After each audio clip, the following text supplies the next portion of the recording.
Hello everyone, welcome to my review of set number 75288 AT-AT, and as many of you know, LEGO is releasing a MIDI scale AT-AT in January 2026, so I'm going to be taking you through the set and leaving it up to you to decide whether this is a better option for your money. So starting us off, this set released back in 2020. It is rated for ages 10 and up. It has 1,267 pieces, comes with 6 minifigures, and it originally had a retail price of $160. Although now, getting one of these sealed in the box today is going to cost you around $200. Moving over to the top of the box, you can see it uses this nice 2020 white greebling style as the box art, and you can see a picture of your pilot Luke Skywalker minifig.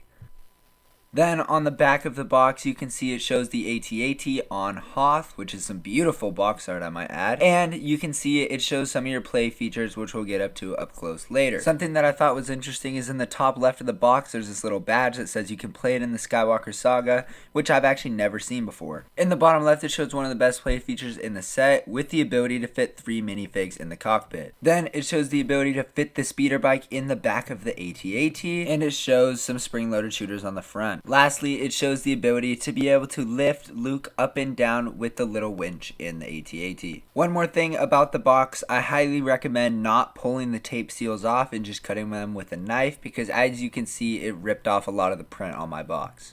Moving on to the minifigs, this set comes with 6, with 2 snowtroopers, 2 AT-AT drivers, General Veers, and a Luke Skywalker in pilot outfit. The first 2 figures that we're going to take a look at are the 2 snowtroopers in the set, and they're actually both identical except for their face prints.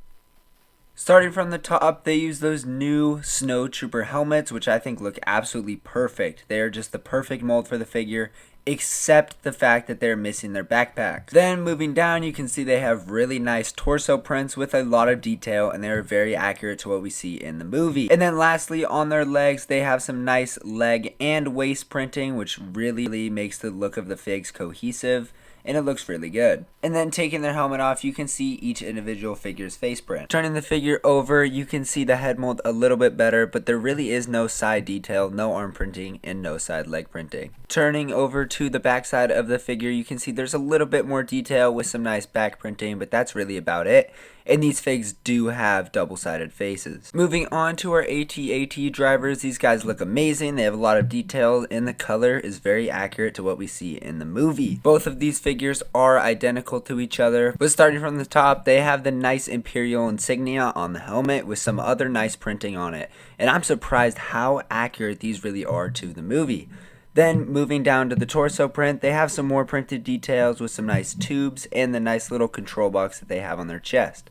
Then moving down to the leg prints, really not much going on, pretty bare, but that's all these guys really needed, and it's pretty accurate. Moving over to the side of the figure, you can see there's really nothing special going on once again, no arm prints and no side leg prints. Moving over to the back of the figs, you can see they have some really nice back printing. They have the tubes continuing to the back of them, and they have that control box on them. Then there is no printing on the back of the helmet or anything. Also, I noticed that the helmet doesn't go all the way down, so it does look a little bit baggy as you can see the head underneath. Moving over, the next fig that we have in the set is General Veers, and wow, I think this guy looks amazing off rip. You can see on his helmet, he has the beautiful printed goggles, which I think just looks so good for this guy. And then moving down to his face, you have a really nice face print with this little microphone piece. And then you have a decently detailed torso, which is really accurate to what you see, so he didn't really need that much detail. And then the only thing that this figure is missing is dual molded legs. If this figure had dual molded legs, it would be a perfect 10 out of 10. But this came out back in 2020 when they didn't really do that as much, so it's understandable.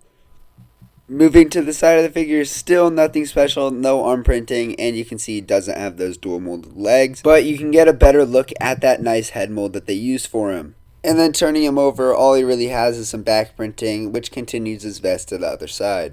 And taking his helmet off, he does have an alternate face. Now moving on to the best fig in the set, we have Pilot Luke Skywalker. This guy's been in multiple sets, but not necessarily this version, and he looks amazing. Starting from his helmet, he's a very accurate helmet design with some very nice printing. Then he has a really nice face print with those goggles. I like how they do them on this fig. And then moving down, look at that torso print. That is so detailed. They have every button and every single thing that you could want on there. Even some nice leg printing on this figure as well. The only thing it's missing is those dual molded legs again. And if it had that, it would also be a perfect 10 out of 10. And no arm prints on this figure as well. Then on the back of the fig, you can see the nice back print, which has his like vest continuing to the back side. But you can see he really needed those dual molded legs. And taking his helmet off, you can see that he does have an alternate face. Moving on to our builds in the set, the first build that we're going to take a look at is that Snow Speeder. And off rip, I think that LEGO did an amazing job on this. They nailed the design perfectly. It looks amazing, fits your minifigs perfectly, and it just looks really good. Also, for this video, ignore how dusty my AT-AT and Snow Speeder are. Yours are not going to come dusty. Taking an up close look at the speeder, you can see there's a nice place with a little bag for storage and a nice place to put your minifig. And there's actually handlebars that minifig can hold on to, and you can actually angle them and adjust them however you want. And here's how it looks when you put a minifig in there and they hold on to it. I think it looks great, and it really makes the play more immersive for kids. And then flipping it to the underside, you can see they use this nice megaphone piece as almost landing gear. So this thing can actually stand up on its own, and they do a great job of matching the shaping of the speeder. Moving to the AT-AT, we have a lot to get through, so we're going to be starting at the head of it. Starting off, you can see that the head has a ton of range of motion, and you can turn it any direction that you want. It's really nice for play because you can have it angled in any position. And then you can see on the AT-AT, they use this really nice design of a mix of stud and studless, which I think looks really good because it looks clean, but it also has that LEGO feel. And then on the side of the head of the AT-AT, you can see there's these two big cannons, which you can move up and down. Coming over to the front of the AT-AT, you can see those big cannons, and there's two more at the bottom, which are very accurate to the movie. From this angle, you can really see the intricate building techniques they had to use to get the nice head shape down. And then one thing that I noticed was inaccurate on this is this black bar right here is supposed to be red, but no other AT-AT has gotten this right. And then as you can see on the bottom of the AT-AT, they have two spring-loaded shooters right next to these cannons, which I think is a great play feature because it's hidden really well and it provides a lot of play for kids.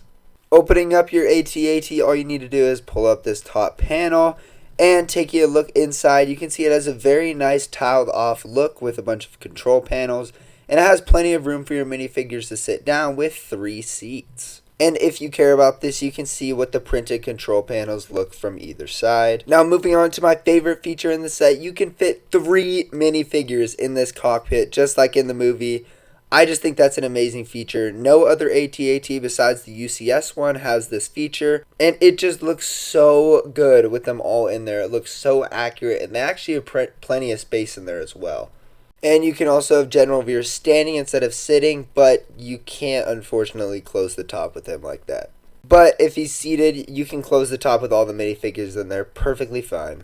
Now moving over to the legs of the AT-AT, you can see just how detailed these are.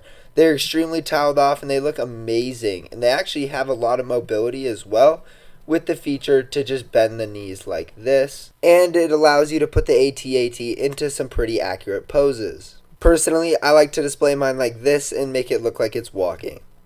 And then working up our way from the legs up to the body, you can see that they have a ton of that really intricate detailing. Very accurate, and it looks amazing on this set. Now, taking a look at the interior, all you need to do is grab this panel and pull it up and away, and it works really good. And then as you can see, there are 2 seats to fit your minifigs in there. And then on the far right here, there's actually a clip that's supposed to fit your E-Web blaster, but unfortunately I don't have mine anymore. And then looking a little bit further back there, there's actually a weapons rack that you can put your troopers' weapons on, which looks really good. And it's nice because they don't have to be in their hands while they're sitting down. Turning the AT-AT over, you can see on the back it uses a ton of unique techniques to get that beautiful shaping. It looks so good. And you can see they use a ton of pieces to detail this thing up, especially on the legs.